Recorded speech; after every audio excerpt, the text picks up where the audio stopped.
नमस्कार मित्रांनो, मराठी माणूस या आपल्या चॅनलमध्ये तुमचं मनपूर्वक स्वागत आहे. महाराष्ट्राच्या लाखो भक्तांच्या श्रद्धेचं केंद्र असलेलं तसेच जनसेवेसाठी आपलं पूर्ण आयुष्य वेचलेलं म्हणजेच सद्गुरू संत बाळूमामा यांच्याबद्दल आज आपण काही अद्भुत आणि प्रेरणादायी गोष्टी जाणून घेणार आहोत. त्यांच्या आयुष्यातील हा प्रवास नेमका कसा होता, त्यांच्या जीवनात घडलेले चमत्कार आणि त्यांची शिकवण, आजही आदमापूर येथे भक्तांची लागणारी गर्दी यामागचं रहस्य नेमकं काय आहे. चला तर मग संत बाळूमामांच्या पवित्र जीवन प्रवासाला आपण सुरुवात करूया आणि शेवटपर्यंत नक्की पहा, कारण या व्हिडिओमध्ये तुम्हाला बाळूमामांबद्दल काही अशा गोष्टी कळणार आहेत ज्या कदाचित तुम्ही याआधी कधीच ऐकलेल्या नसतील. सध्या कर्नाटक राज्यात असलेल्या बेळगाव जिल्ह्यातील चिक्कोडी तालुक्यात अक्कोळ नावाचं हे गाव आहे. या गावातील श्री मायप्पा आर भावे व त्यांची पत्नी सत्यवा या सात्विक धनगर जोडप्याच्या पोटी बाळूमामांचा जन्म झाला. हा दिवस सोमवार अश्विन शुद्ध द्वादशी शके 1814 म्हणजेच दिनांक 3/10/1892 हा होता. बाळूमामांचं बालपण कसं गेलं आपण त्याबद्दल पाहूया. आता बालपणाबद्दल सांगायचं झालं बाळूमामांच्या, तर बालपणातले जगावेगळे वागणे सुधारावे म्हणून त्यांना अक्कोळ इथल्या जैन व्यापारी चंदूलाल शेठजी यांच्याकडे चाकरीला ठेवलेलं होतं. शेठजी कुटुंबियांकडून जेवणाचं ताट बदलण्याचं निमित्त होऊन बहीण गंगूबाई हिरप्पा खिलारी याच्याकडे मामा राहू लागले. त्यांचे बाचे बाळूमामांना मामा म्हणत असत. तेव्हापासून ते बाच्यांचे मामा आणि जगाचे बाळूमामा झाले. उन्हाळ्याच्या ऐन दुपारी खोल अवघड विहिरीचं पाणी पाजून 2 साधूंना त्यांनी तृप्त केलं. साधूंनी बाळूमामांना वाचासिद्धी व कार्यसिद्धीचा आशीर्वाद दिला. बाळूमामांच्या इच्छेविरुद्ध पण आईवडिलांची आज्ञा पाळण्यासाठी बहीण गंगूबाईंची मुलगी सत्यवाबरोबर त्यांचा विवाह झाला. दोघेही कुळाचाराप्रमाणे मेंढ्या राखू लागले. फिरता फिरता संसार सुरू झाला. बकरी चारत असताना अरे बाळू, तू गुरु करून घे अशी आकाशवाणी झाली. तेव्हा बाळूमामांनी ठरवले की मी भूते काढल्याचे पैसे जो कोणी बरोबर सांगेल त्याला मी गुरु करून घेईल. काही दिवसांनी शिवारात फिरत असताना मोळे महाराज त्यांना तिथे भेटले व म्हणाले, अरे बाळू, भूते काढलेले 120 रुपये मला दे. हे उद्गार ऐकून मामांनी गुरु म्हणून मोळे महाराजांचे पाय धरले. लग्नानंतर सुमारे 9 वर्षांनी सत्यवा गरोदर राहिली, पण बाळूमामांची आज्ञा न पाळल्यामुळे तिचा गर्भपात झाला. तेव्हापासून त्यांनी पत्नीचा त्याग करून जगाचा संसार आपला मानला. मामा बकऱ्यांचा कळप घेऊन पूर्ण महाराष्ट्र आणि कर्नाटकात गावोगावी जात असत. त्यामुळे संचारी संत म्हणून ते प्रसिद्धीस आले. कीर्ती किंवा प्रसिद्धीसाठी त्यांना हाव अपेक्षा नव्हती. भक्तांच्या भल्यासाठी, कल्याणासाठी प्रसंगानुसार त्यांनी काही चमत्कार घडवले. पंचमहाभूतावर त्यांची सत्ता होती. कानडी व मराठी ग्रामीण बोलीभाषेत ते सर्वांना न्याय, नीती, धर्मचरणाचा उपदेश करीत असत. प्रसंगी शिव्याही देत असत. त्यांच्या शिवाय म्हणजे आशीर्वादाच्या ओव्याच असत. लहानपणापासून थोरांपर्यंत, गरिबापासून श्रीमंतापर्यंत व अडाण्यापासून विद्वानापर्यंत सर्व थरातील स्त्री पुरुष त्यांचे भक्त होते व आहेत अजूनसुद्धा. शर्ट, धोतर फेटा, कांबळा, कोल्हापुरी चप्पल हा त्यांचा एक पेहराव होता. भाजी भाकरीचा साधा आहार त्यांना आवडत असत. ऊन वारा, पाऊस किंवा थंडी असो, काहीही असो, बकऱ्यांसव्या शिवारातच त्यांचा मुक्काम असे. गोरगरिबांना अन्नदान व्हावे, ते भक्ती मार्गाला लागावेत म्हणून त्यांनी 1932 साली भंडारा उत्सव चालू केला. आदमापूर येथे संत बाळूमामा यांच्या समाधी मंदिराचे दक्षिणाभिमुख सूर्यकोरीव दगडी महाद्वार पाहून प्रत्येक प्रवासी इथे थांबत असतो. हातपाय धुतो, प्रशस्त सभा मंडपात येतो. मंडपाचं रंगकाम, येथील दीपयोजना, टापटीप आणि बाळूमामा मार्मिकपणे परिचय करून देणाऱ्या ठसठसीत ओव्या पाहत रमतो. एवढ्यात त्याची नजर समोरील गाभाऱ्यात जाते. पूर्ण आकाराची बाळूमामांची प्रसन्न अशी मूर्ती पाहून प्रत्यक्ष पहिल्यांदाच आनंद अनुभवतो. नकळत हात जोडले जातात. बाळूमामांच्या उजव्या हाताला मामांचे सद्गुरू परमहंस मुळे महाराज गारगोटी यांची मूर्ती आहे. मामांच्या डावीकडे श्री विठ्ठल रखुमाईच्या सुंदर मूर्ती असून शेजारी श्री हालसिद्धनाथांची प्रतिमा आहे. गाभाऱ्यात मामांच्या देहांवर बांधलेली समाधी आहे. त्यावर पादुका आहेत. जवळ खडावाही पुजलेल्या आहेत. समाधीच्या दोन्ही बाजूस फणा काढलेल्या नागांच्या प्रतिकृती आहेत. गाभाऱ्यात दक्षिण बाजूस मामांच्या निद्रेचा पलंगसुद्धा आहे. सभामंडपात उजव्या बाजूस मामा उपयोगात आणत असलेल्या वस्तूंचा संग्रह प्रदर्शनार्थ ठेवलेला आहे. तसेच मामांच्या विविध प्रसंगातील आकर्षक रंगीत सुंदर फोटोही भक्तांची मनं वेधून घेतात. स्नान वगैरे आटपून पवित्रपणाशिवाय गाभाऱ्यात कोणी जात नाही. बाहेरून दर्शन घेण्याची पद्धत आहे. प्रसाद म्हणून तीर्थ आणि भंडारा देतात. विशेष म्हणजे भाविकांच्या कपाळाला भंडारा लावला जातो. येथे दक्षिणा वगैरे काही मागणे जात नाही. मात्र भक्तांनी मामांचा आशीर्वाद मागावा, इच्छेनुसार दानपेटी टाकावा. भक्तगणांनी आणलेले नारळ भंडाऱ्यासह प्रसाद रूपाने ज्याची त्याला परत देतात. अर्पण करण्यास काही आणले असल्यास ठेवून घेतात. आपले जेवण आपण घरून आणायचे असतं. मामांना नैवेद्य अर्पण करायचा आणि साष्टांग प्रणाम करून मंदिर प्रदक्षिणा घालायची, अशी पद्धत आहे. असंख्य प्रेक्षणीय उपशिखरे, अनेक मूर्त्या यांनी घडवलेले रंगीत भव्य मोठे उंच शिखर पाहत मंदिराच्या प्रदक्षिणा सहज घातल्या जातात. मंदिराच्या दक्षिण बाजूस औदुंबराच्या शांत शीतल छायेत श्री गुरु दत्तात्रयांची मूर्ती असून त्यांचेही दर्शन येथून प्रदक्षिणा घालतात. जवळच आपल्याला भंडाऱ्याचा उपभोग घेता येतो. म्हणजेच मामांच्या नावाने जो प्रसाद तिथे दिला जातो तोही खूप छान असतो. मंदिरामागे दुमजली सिमेंट कॉन्क्रीटची पण एक धर्मशाळा आहे. प्रवासी, यात्रेकरू आणि उपासक यांची तात्पुरती मुक्कामाची सोय येथे असते. मंदिराच्या समोर भरपूर मोकळी जागा असून ही पूर्व बाजू असून येथे भव्य दीपमाळ व त्या शेजारी पार कट्ट्यासह पिंपवृक्ष आहे. येथूनच जवळच आत्मापूर गाव आहे. समाजाला सन्मानाला जगून समाजाला सन्मार्गाला लावायचे झाल्यास तर तामस, राजस आणि सात्विक अशा तिन्ही प्रकारच्या स्वभावांच्या माणसावर प्रभाव पाडावा लागतो. संतांना चमत्कार करण्याची इच्छा हौस नसते, पण कार्य व्हावे म्हणून ज्ञानदेवांना सुद्धा सामर्थ्य दाखवावं लागले ही वास्तविकता होय. संत बाळूमामांना अधूनमधून कितीतरी चमत्कार करावे लागले होते. कोणत्या ना कोणत्या कारणामुळे चमत्कार केले वाचून जगात कोणालाही प्रतिष्ठा किंवा महत्त्व प्राप्त होत नसतं.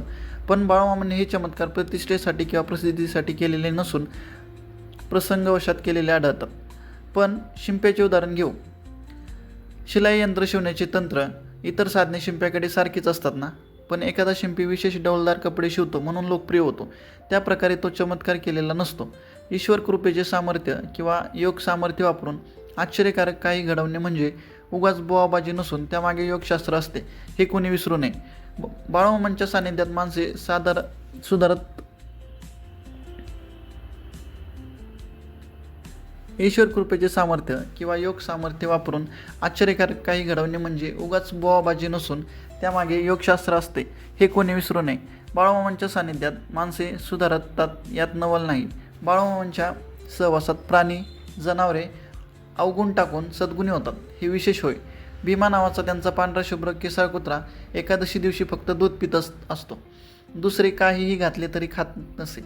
इतर वेळीसुद्धा त्याचे खाणे शुद्ध शाकाहारी असे. मामांच्या सहवासात असणाऱ्याने किंचित खोटेपणा किंवा चोरटेपणा केला तरी त्याची भयंकर फजिती होऊन त्याला पश्चाताप होतो. आजही मंदिरात किंवा बकऱ्यांच्या कळपात गैरवर्तन करणाऱ्यांना पदोपदी प्रचिती येत असते. एखाद्या प्रसंगी मामा अस्सल नागरूपही धारण करत. मामांची गोडी चारणारा दादू गवळी अनावधानाने झोपला असता मामाने त्याला नागरूपात जागे केले. ते स्वतः स्वकष्टाने जीवन जगत होते. याचना हा शब्द त्यांच्या शब्दकोशातच नव्हता. देवी अन्नपूर्णा मामांवर प्रसन्न होती.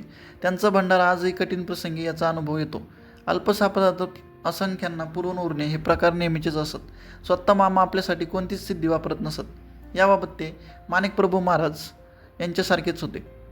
स्वच्छ पांढरे धोतर नेसलेले, पूर्ण हातोप्यांचा शर्ट, डोक्याला तांबडा रुमाल म्हणजेच फेटा, पायात कोल्हापुरी कातड्याची चप्पल, मेंढ्या राखण्यासाठी हातात काठी, सुमारे 5.25 फूट उंची, प्रमाणबद्ध बांध्यांची शरीरयष्टी, निमगोरा सावळा वर्ण, रेखीव नासिका, प्रमाणबद्ध चेहरा, भव्य कपाळ आणि भेदक दृष्टी असे मामांचं दुरूनच दर्शन घेत असत. नेहमीच्या सहवासातील लोकही जवळ जाण्याचे धाडस करत नसत. जोंधळ्याची भाकरी, उडदाची डांगर, मूग उडदाची आमटी, हरभऱ्याची आंबाड्याची पालेभाजी, वरणा पावट्याची उसळ आणि शेवग्याच्या शेंगांची आमटी हे मामांच्या खास पसंतीचे पदार्थ. योग्याप्रमाणे ते अल्पाहारी होते. संत बाळूमामा कानडी आणि मराठी भाषा उत्तम बोलत असत. भक्तांशी ते त्यांच्या बोलीभाषेत संवाद करत. शिकलेल्या शहरी माणसांशी शहरी भाषेत बोलत. सामान्य धनगराप्रमाणे ते व्यवसायास आवश्यक ती सर्व कामे ते मामा करत असत. असामान्य विभूती असूनही मामा अगदी साध्या राहणीचे होते. दर एकादशीचा उपवास फक्त द्वादशीला स्नान करून उपवास सोडत. त्यांच्या कपड्यांचा कधी घामाची दुर्गंधी येत नसे. कपडे स्वच्छ धुतल्यासारखे असत. त्यांच्या चपलांचा ऐन पावसाळ्यात सुद्धा चिखल लागत नसे.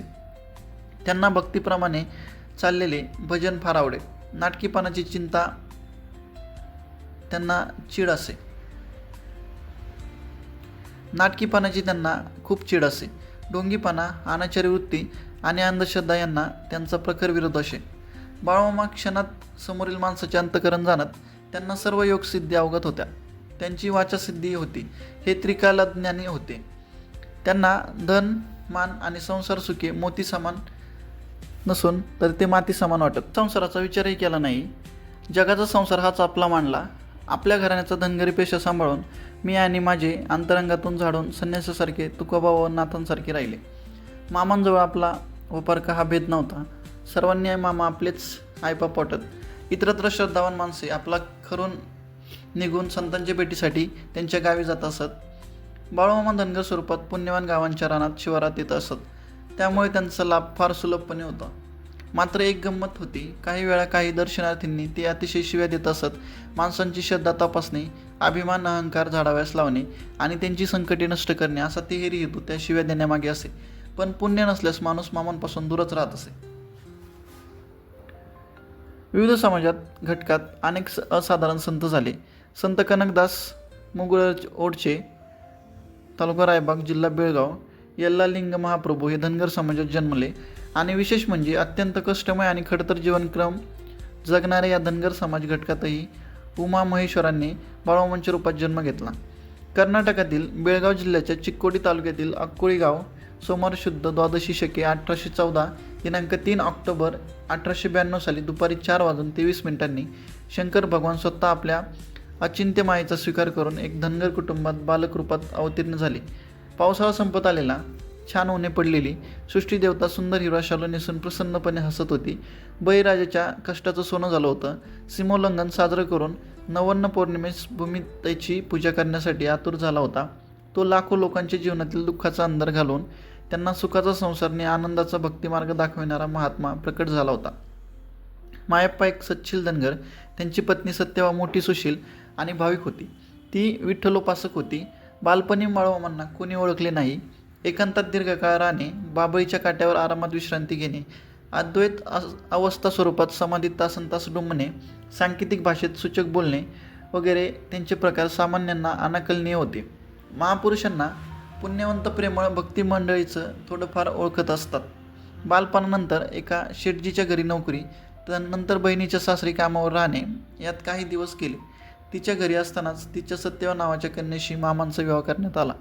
बळेबळेच आणि अनिच्छेने पडलेली जबाबदारी स्वीकारून बाळूमामा स्वतंत्रपणे मेंढपाळीचा व्यवसाय करू लागली.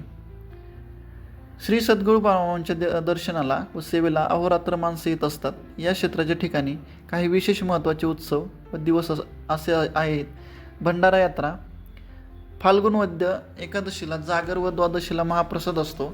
लाखो लोक याचा लाभ घेतात. त्रयोदशीला पालखी, घोडा यांसह मिरवणूक मोरगूबाई मंदिरात जाऊन गावभर फिरून विहिरीवरून मंदिरात येते. यावेळी भक्तांना प्रत्येक घरातून आंबील, सरबत, फराळ दिला जातो. डोलांच्या गजरात, गगनभेदी आवाजाने, भंडाऱ्याच्या उधळण्याने एका आगळ्या वेगळ्या मांगल्याची प्रचिती येते.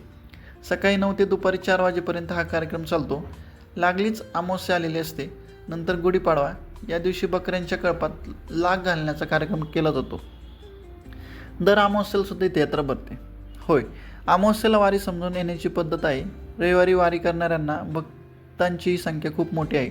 सर्वांना नाचणीची आंबील प्रसाद म्हणून दिली जाते. कॅल्शियमयुक्त सकस जीवनसत्वयुक्त नाचणीचा प्रसाद हे इथले वैशिष्ट्य आहे. एकादशीला निरनिराळ्या गावांहून भजनी मंडळी येऊन भजन सेवा करतात. वारीच्या भावनेने काही भक्त एकादशीला येतात. द्वादशीला काही येत असतात. श्रावण वद्य चतुर्थी, मामांची पुण्यतिथी या निमित्त सप्ताहाचा कार्यक्रम असतो. ज्ञानेश्वरी व बाळूमामा विजय ग्रंथाचं पारायण, नामजप, प्रवचन, कीर्तन व रात्री भजनाचे कार्यक्रम असतात. भाद्रपद अमावस्या, घटस्थापनेपासून दसऱ्यापर्यंत नवरात्र उपासकारी मंदिरात नामजप, भजन आदी कार्यक्रम करत असतात. आश्विन शुद्ध द्वादशी ही मामांची जन्मतिथी. पहाटे समाधीला अभिषेक होतो. भजन कार्यक्रम असतात. सकाळी 9 वाजल्यापासून महाप्रसाद सुरू होतो. दुपारी 4:23 कीर्तनोपर पुष्पवृष्टी होते. आश्विन वद्य द्वादशी म्हणजेच गुरुद्वादशी या दिवशी बाळूमामांच्या पंढरपूर वारीची ही तिथी आहे. एकादशी दिवशी भक्तगण पंढरपूर मुक्कामी येतात. द्वादशीला विठ्ठल रखुमाईंना अभिषेक करून प्रसाद भोजनाचा कार्यक्रम होतो. कार्तिक शुद्ध प्रतिपदा म्हणजे दीपावली पाडवा. मोरगूबाई मंदिराजवळ बकऱ्यांची लेंडी म्हणजेच लक्ष्मी समजून त्यांची रास करून पूजा केली जाते. यावेळी दूध उतू घालविण्याचा कार्यक्रम केला जातो. बकऱ्यांना ओवाळून पूजा करून नंतर बकरी बुजविण्याचा म्हणजेच पळविण्याचा कार्यक्रम झाल्यावर महाप्रसाद होतो. इतर ठिकाणी असणाऱ्या मामांच्या सर्व बकऱ्यांचा असाच कार्यक्रम केला जातो. मंदिरातील दैनंदिन कार्यक्रम: पहाटे 4 नंतर षोडशोपचार पूजा, 5 वाजता आरती, सकाळी भोजनाचा नैवेद्य होतो, संध्याकाळी आरती 7 ते 7:30 वाजता होती, रात्री पुन्हा नैवेद्य होतो, प्रवचन, कीर्तन, भजन वगैरे कार्यक्रम कधी कधी असतात. मंडप: मंदिराच्या दक्षिण व उत्तर बाजूस 105 फूट लांबीचा आणि 55 फूट रुंदीचा मंडप असून याचं रूपकाम अधिक पद्धतीने केलेलं जातं. दर्शन मंडप: मंदिराच्या वायव्य बाजूस 100 बाय 100 लांबी रुंदीचा 5 मजली इमारत आहे. तळमजल्यावरती उपाहारगृह व दुकान गाळे आहेत. वरील सर्व मजल्यावर प्रत्येकी 8 हॉल आहेत. स्वच्छतेची पूर्णपणे सोय याच हॉलमध्ये आहे. वयाच्या 74व्या वर्षी मामा सगुण अदृश्य झाले. समाधीपूर्वी 1-2 वर्ष सूचक शब्दांनी मामा कल्पना देत होते. गूढ वेदांतशास्त्रपर वचने बोलत होते. तथापि बहुतेक सर्वांना स्पष्ट बोध अखेरपर्यंत होऊ शकला नाही. अनेक भक्तांना स्वप्नात तशा प्रकारच्या सूचना त्यांनी दिल्या होत्या. काही जणांना प्रत्यक्ष प्रकट होऊन आपल्या समाधीसंबंधी आवश्यक ते सांगितले होते. अखेर देह ठेवताना मामांनी आपण प्रकाशरूप म्हणजे ब्रह्मरूप असल्याचा प्रत्यक्ष प्रत्यय मरगुबाईंच्या मंदिरात त्यावेळी तिथे उपस्थित असलेल्या भक्तांना दिला. परब्रह्माला म्हणजे अनादी देवाला उपनिषदे म्हणजेच वेद प्रकाशरूप असे समजतात. श्रावणवद्य चतुर्थी शके 1888 म्हणजे 4 सप्टेंबर 1966 रोजी मामा सगुण रूप सोडून निजधामाला गेले. ही होती संत बाळूमामांच्या चमत्कारांची माहिती. आजचा एपिसोड तुम्हाला कसा वाटला ते कमेंटमध्ये नक्कीच कळवा आणि कमेंटमध्ये बाळूमामाच्या नावानं चांगलं हे सुद्धा नक्कीच लिहा. व्हिडिओ बनवायला खूप मेहनत लागते मित्रांनो, तर त्यासाठी प्रोत्साहन भेटावं यासाठी चॅनलला सबस्क्राईब करा, जेणेकरून तुम्हाला नवीन नवीन व्हिडिओ अजून या चॅनलवरती पाहायला भेटतील. आणि तुम्हाला पुढचे कोणते व्हिडिओ पाहिजेत हे सुद्धा नक्कीच कमेंटमध्ये नक्कीच सांगा. ते सुद्धा व्हिडिओ आपण इथे टाकण्याचा प्रयत्न करूयात. पुन्हा भेटूया पुढच्या नवीन व्हिडिओमध्ये. तोपर्यंत रामकृष्ण हरी. बाळूमामाच्या नावानं चांग भलं.